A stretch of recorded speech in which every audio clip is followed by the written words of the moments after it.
Hello and welcome to the Road from Emmaus podcast. I'm Jason Lowe, joined by Andrew Chow, and we are two totally ordinary Catholic guys hoping to share our journeys. Like the disciples on the road to Emmaus, we've each encountered Christ in our lives. Join us as we talk about what comes next. On today's episode, Andrew shares about where he's currently at with his prayer life. He's married now, and that vocation for him and Sherry has come with different commitments. Over the last few months, he's been working to adjust to this slightly different lifestyle while still keeping up his prayer habits and relationship with Christ.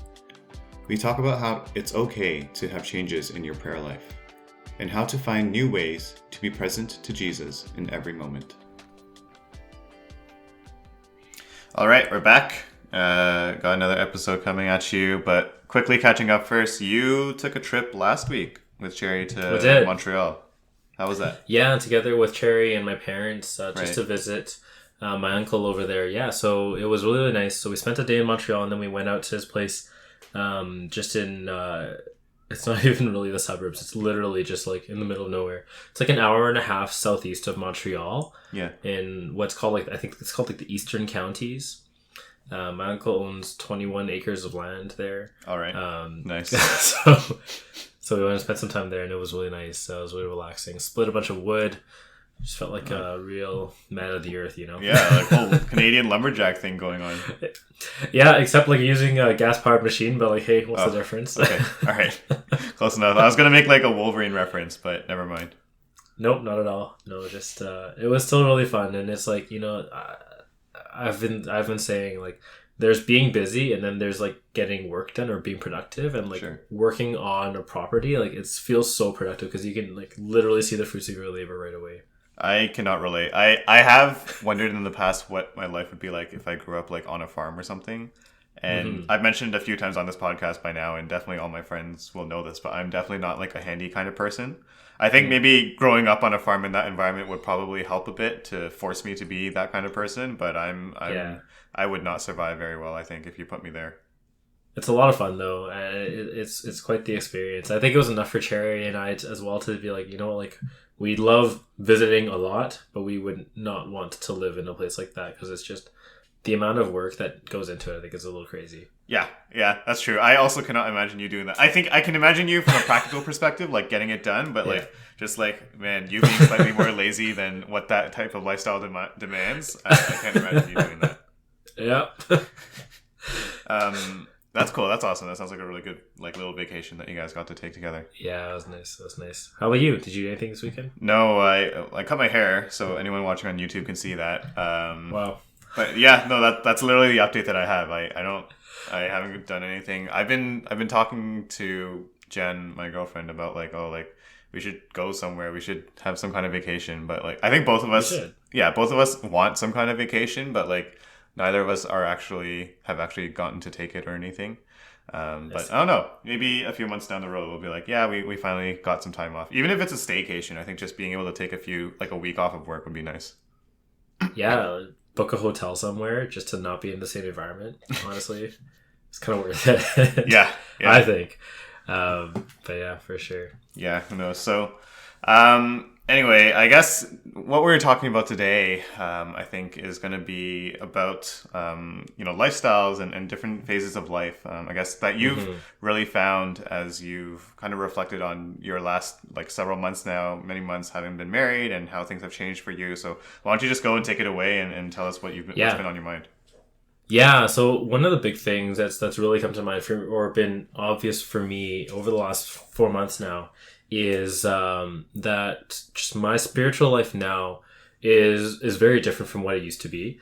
And like, I think anyone who has lived, I guess, has gone into a vocation. So all the priests listening, because we know there's many priests, but anyone is like in that sort of a realm would kind of know what I'm saying here, where when you enter into another stage of life in terms of the vocation stuff, the way that God works in all this is very, very different. And I think I'm really noticing that in a particular way. So with married life now, My vocation is very different in that I have life together with Cherry compared to when I had life apart from Cherry and dating Cherry. And so the most clear way that has made a difference is I don't have as much free reign over my schedule. And that means that I can't organize my prayer life in the same way. And so that's been something that's been really interesting for me. And that's what kind of brought up this topic is, you know what, like this realistically isn't the first time my prayer life has evolved over the course of my life, you know, be it through my first experience of adoration when I was a kid, sleeping through it, to experiences of adoration going to GT, like the retreat, and having lots of music and just really being into the music. And then more recently when I go to adoration and finding sometimes that the music brings me out of the state of prayer that I want to be in at that moment. You know, even like those kinds of progressions, it's really kind of come to mind, and I thought it was worth us talking about, you know, how do we really reconcile ourselves with these changes that happen? I can actually relate to that very example that you've given, because I'm someone who's pretty involved with music ministry, right? Or I haven't been in a while, I guess, but in the past. And so for me, it was always, I don't know, something that was important to me to be involved in whenever like an adoration was going on that I was kind of a part of, you know, whether it's like the GT retreat that we've gone to or other retreats that we've gone to. Kind of just putting myself there because it was kind of like I felt like it was a gift that God had given me, and almost also just like a passion just to be able to sing to Jesus with the sacrament exposed like that. That's kind of my favorite mode of singing, honestly. And so, you know, my life for a while, for many years, even now, is oriented towards that when it comes to adoration. But there have definitely been times where I guess I've been a participant in adoration, just kind of being there, trying to be with Jesus, trying to pray, sitting, kneeling, whatever. And then it's kind of like I just get distracted by the music. And it kind of gave me some good perspective because, you know, now having been on both sides, it's kind of like, well, when I do music during adoration, like I need to be a bit more thoughtful about, you know, is this music really helping whoever's there to pray? Is the music conducive to praying? Or am I doing it too much? Is the silence, is it okay to have this much silence, or should we do less silence, or et cetera, right? And having had that additional, I guess, perspective of just being like, hey, you know, there's definitely different modes of prayer, different states that you can be in, and just things for me to consider, I guess. Yeah, and you know, I think, you know, not to go too far into the music part of this, but I think overall, you know, the primary message, in case anyone listening is going through this right now or has experienced this and wasn't sure what to think about it, the first thing to understand is that it's okay. And if anything, it's really normal that this would happen. And a lot of this has to do with the way that God tends to bring us closer to him, right? I think generally speaking, there's an understanding in the spiritual life that we grow closer to God, we grow in our relationship with God, and that necessitates movement, right? That implies movement. Movement means you're not going to feel the same way, you know? You're not going to be as amazed by magic tricks when you're a kid, like when you're an adult, as you were when you were a kid, you know? And like that's kind of part of the process of maturing as a Catholic, I would say, in a lot of ways. And so I think at least my personal approach whenever this sort of thing happens is to really take a step back and I'll do two things, really. So number one, I'll talk to someone about it, you know? I'll talk to the people around me and I'll say like, hey, you know, this form of prayer isn't really working for me anymore. Do you have any suggestions? And one of the reasons why I do this is that I find, you know, in a sense, it's the flip side of the birds of a feather flock together kind of a thing. The people that I surround myself with tend to be similar to me. Yep. And so, you know, sometimes the forms of prayer that work for them are good places for me to start, to kind of take a look elsewhere, right? So an example would be that when I started moving away from being as influenced by the praise and worship music, right? So there was a while where praise and worship music, that was like that was my bread and butter. That was like really what brought me to a state of prayer. And then after a while, I kind of just felt like I was listening more for the sake of hearing the new Hillsong album than I was for the prayer. Right. And it kind of just started going, off in a different direction. And so, what I was able to see is like, well, what was great, and this is part of it too, recognize what was good about the prayer. What was great about praise and worship for me was that it was a prayer of praise, that I was praising God. And one of the really beautiful ways to praise God is through the Psalms, which are found in the Liturgy of the Hours. So that was like a really smooth transition in that sense of seeing, all right, like, what is the form of prayer? What is this area of prayer? This particular way of doing that prayer isn't working for me anymore. What are other ways for me to pray in ways that are going to be praising God?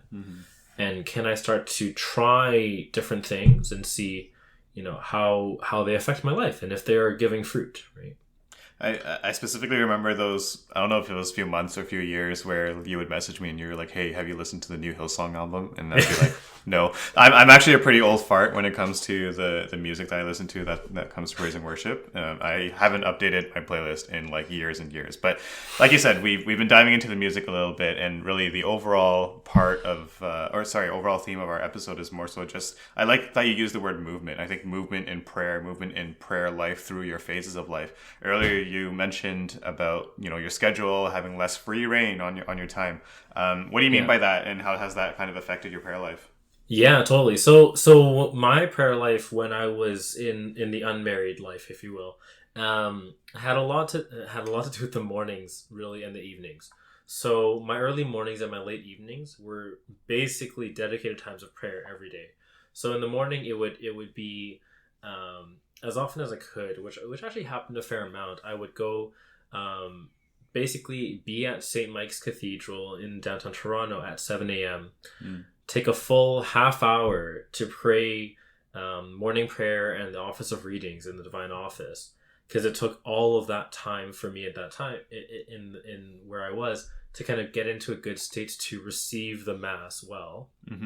Go through Mass. And then if I still had time, depending on my schedule and depending on my energy, over the course of COVID, what had happened was it was Cardinal Collins, first of all, who was saying daily Mass every day. So that was great. And he would also lead a rosary and an angelus. So it was it was like a heavy duty morning of morning prayer, office of readings, Mass, rosary, angelus.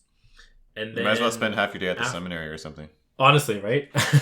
And then after work, and after at the end of my day, it would be an evening examen and night prayer. That's a lot of my day spent on prayer. Obviously, it was hit and miss. I don't want to pretend like it was like that was every day, but there was a fair number of my days were kind of structured that way.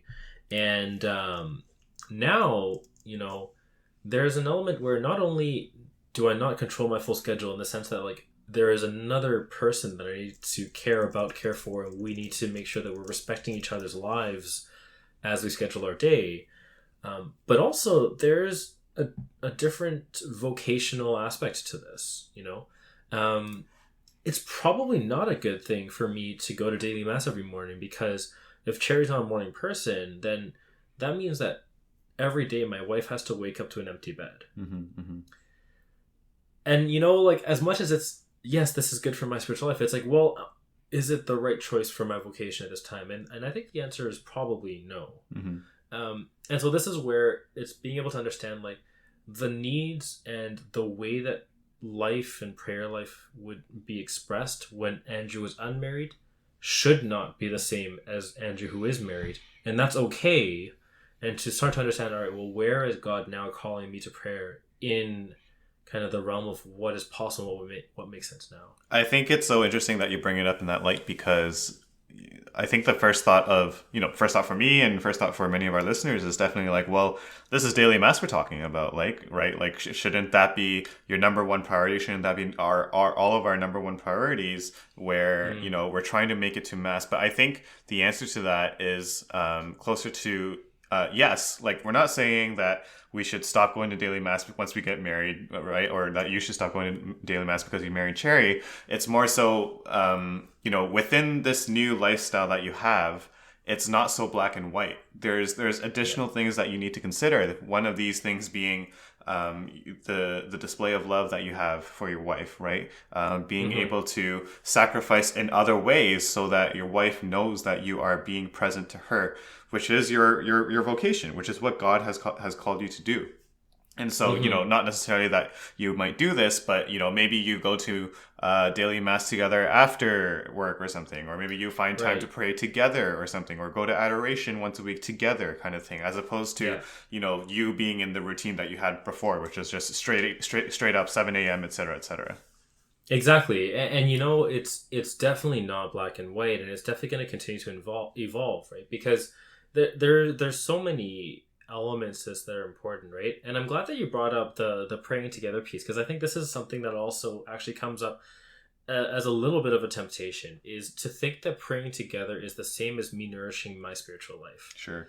And I think that there are different things there, right? So one, it's important for me and Sherry to pray together, and honestly, we probably haven't established as much of that routine as we should. Yeah. But it's also important for me to understand what Andrew needs, because in this vocation, we need to be giving to each other. And unless I continue to grow personally, not just as a unit, but personally, I'm not going to be able to give to the vocation in the same way. So in that piece too, I need to respect Cherry's space. I need to understand that she'll need her things to do for her growth. I need my things to do for my growth, and we need our things together. So it's delicate at best, to try and find that balance. But all things considered, this is really just another case of, okay, like, and this is the way my spiritual director put it, which I think paints it very clearly, is, we can't fall into the trap of making optional things mandatory. Daily mass is not obligatory. Right? Praying liturgy hours is not obligatory for us. For religious, it's a different story. Yeah. And so it's kind of understanding that, like, it's great that we built these routines, but just because it was a routine before, it does not make it obligatory now. And it's the same for everything else that has ever given us life. There are going to be times, probably for you as well, like when there are certain habits that really give you life now, and then tomorrow they won't. And I think it's part of the ebbing and the flowing of the spiritual life, and it's something that we should really accept readily. It's a sign, I think it is in a way as well. It's a sign of growth. It's important to still maintain a prayer routine, but it doesn't have to be the same. This is the theme of our podcast, like every other episode, but I think what I'm hearing is definitely also just examining the intent of the thing that you're doing. And so the example I'll bring up here is, in the past, when I prayed Liturgy of the Hours, I got into a routine. Eventually I fell away from it. But if you look at it in detail with a bit of scrutiny, you'll realize that the reason why I fell away from that prayer habit was more related to a lack of discipline or laziness. Whereas for you, on the mornings and evenings that you're unable to keep up that routine of praying Liturgy of the Hours, it's not because you're lacking discipline or being lazy. It's most likely because you're trying to fulfill your vocation of being present to Cherry, or however else you want to put it, in terms of just finding your own a different way of living out your prayer life. And so I think for me, that's something to keep in mind as well, because, right now we're definitely saying, hey, like, here are all these different ways of your prayer habits changing, but also make sure that they're changing for the right reasons, right? Like, which is kind of the whole point of what you're bringing up, I think, is just to make sure we're caveating that is, as you move through your different life stages and lifestyles, it's okay for your prayer to move along with that, your prayer life and prayer habit to move along with that. I can't imagine, I'm sure we'll have this episode again in some kind of way, God willing, once you and Cherry have children, once you have to take care of babies and all those things, that is a whole different change in lifestyle. And I can't imagine you keeping up the habit of going to 7 a.m. mass and saying prayers and going to, until 8 a.m., 8:30 a.m. and then going back to prayer life in the evening while still juggling a wife and a baby and all those things. So Oh, for sure. Like life is going to change, and that's going to be a part of it for sure. And I think it's also important to understand that um, I think there are kind of stages of growing in your prayer life. I think there's an element where making sure that there is consistency in prayer. I want to make sure I phrase this properly. Sure. Making sure there's like rigidity in the structure of your prayer routine when you first start building that routine is really important to get into the practice of regularly praying. I think that there is a switch that happens eventually, and I think everyone, if you're anything like me, you need to give yourself permission to fall into this switch, where once you have gotten into the habit of praying, where looking at God is a regular part of your day. It's infused throughout your day. It's not something you have to like stop and remind yourself to do and then go back to your day. It's just throughout the day, like, oh, thanks God, that was great. Or like, hey, Jesus, how's it going? Those kinds of things, which is literally how I phrase my prayers. I was like, hey, Jesus, I'm having a great day. Thank you.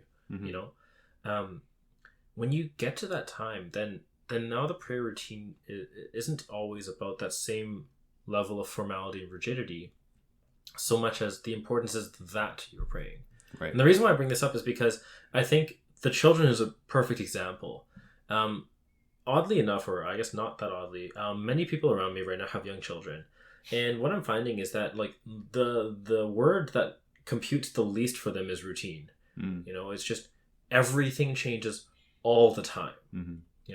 And that kind of means that even like right now, what I'm talking about is changing my routine. What I'm talking about is finding a different pocket of time where I can have my own nourishment that still lets me be a good husband. I think being a father, that's going to be totally different. It then would turn into, can I find pockets at all for prayer? And where I'm going with this is that I think part of the learning process here is to start to understand that it's not about quantity of prayer, but quality of prayer. It's not about how many of the hours you pray. By hours, I mean like whether if you're morning prayer, evening prayer, what have you. It's about how you approach your prayer. Right? Even if it's just those 2-second, like, Jesus, I'm kind of tired. This I give to you. Done. That from an exhausted father can mean a lot more than half-heartedly praying all 7 hours of the day. Yeah, no, I think that's something even really good for me to consider, right? Obviously, not having gone through marriage yet, or definitely not having children or anything. For what it's worth, I mean, I guess having a dog, having Bran, has changed my life a little bit, where, yeah, I now find myself having to pray the rosary sometimes on my walks with him. Just because that's the only time I can find that particular pocket, and it's a time where I can still afford to feel like I'm still focusing on my prayer because it's just a walk with my dog, but at the same time not having the full isolated 30 minutes to myself to pray that. So not to put you on the spot or anything, but I am curious. So you talked about having to change up your routines and prayer habits. Do you have a few examples of having done that over the last few months, or are you still working through Honestly, it's been pretty rough. It's still a work in progress. I think for me, what I'm trying to look at right now is my mornings, because I still I wake up early often enough that I know it's not a coincidence. I'm not a morning person. Anyone who knows me knows that. But I'm pretty sure everyone earlier, when they heard you talking about getting up for 7 a.m. were like, is this the Andrew that I know? Yeah, totally. And I think that's part of it is in a sense, and this is something that I think is kind of interesting. Even those 7 a.m.s, that was kind of God showing me this is how I'll call you. It kind of in a sense parallel to, oh my gosh, was it Samuel, who was a servant and was called in his sleep and was woken up in his sleep 3 times. And where it was he was woken up twice and he thought it was something in particular, but then he learned that it was just the Lord calling him in the morning or in the middle of the night. in a sense, it feels to me like those 7 a.m.s were that kind of same thing where it's God's just kind of showing me like, listen, Andrew, like when I wake you up, like you can get up and go. Because really what would happen is like I would just wake up and I was just able to snap up and go in a way that like literally never happened in my life, you know, except for like when there was maybe like a really exciting sports tournament, but like realistically, nothing ever got me up like that. And so I have been waking up a lot more frequently like that still, you know, kind of those 6:30 a.m. just snap my eyes open, 7 a.m. snap my eyes open, like no alarm going off or anything. And so that's kind of the time that I've been that I've been telling myself I'll look to bring that to prayer, and just to kind of see, you know, what does God want me to do with that time? Because it is time where it is kind of just me, you know. Sherry, you know, she doesn't wake up at that same time. But to be honest, I have been being a little undisciplined with that. You know, I've told myself I'll do that, and I haven't been able to follow through yet. But it's something that I'll hold myself to, and I'll put in the kind of put in the effort and be open to it, because I think it goes both ways. You know, there's an element of fatigue in there, but I also don't want to give myself an excuse. So I'm still working my way through it, and this is literally kind of what I'm talking about. Yeah, where it's just how much of it's real, how much of it is an excuse. You know, me trying to discern that and me trying to work my way through that. But what does happen throughout my day, and you know, Cherry and I have made a concerted effort to like basically fill our home with icons. It's just like when I walk by a cross or a crucifix, just like, hey Jesus, you know. I just bought, when I was in Montreal, we went to the Orator, I just bought myself a crucifix necklace to like just have this with me a little bit more, to kind of give me that constant reminder. And you know, those are kind of the prayers throughout the day where I don't feel badly about any of this at this point. You know, I don't feel like, oh, Andrew, like I'm not praying as much as I used to. I did for a bit. I was like, oh my gosh, like I'm letting the devil in by not having the same prayer routine. And then now I'm like, okay, well, no, it's okay for me to not have the same prayer routine, but I am praying. So I don't have that same concern that I had at one point. But finding a new routine has still been pretty slow coming.